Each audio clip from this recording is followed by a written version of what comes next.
آیا شده اینطوری با خدا صحبت بکنید تو مصیبت، تو سختی؟ ما تا فشار بهمون آمد نه نماز میخونیم، نه روزه میگیریم، نه استغفار میکنیم، در صورتی که پیامبر صلی الله علیه و سلم میگه که همیشه بر سختی وضو بگیرید، تو سختی 4 تا کار انجام بدید. وقتی که سختی تو زندگی آمد استغفار بکنید، توبه بکنید، وضو بگیرید، صدقه بدید.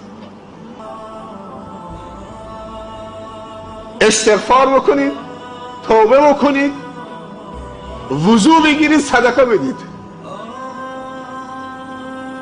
تو سختی ها این مطلوبه. وقتی که سختی می آمد، قحطی می آمد، پیامبر پناه به نماز می برد. خسوف کسوف.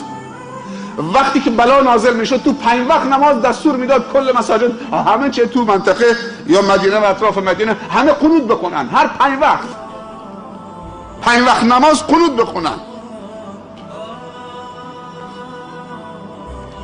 مسلمان با این همه سرمایه و اصالت و برنامه های خوب برای مقابله با مشکل و خنثی کردن مشکل، این همه مشکل داشته باشه، حیرانه.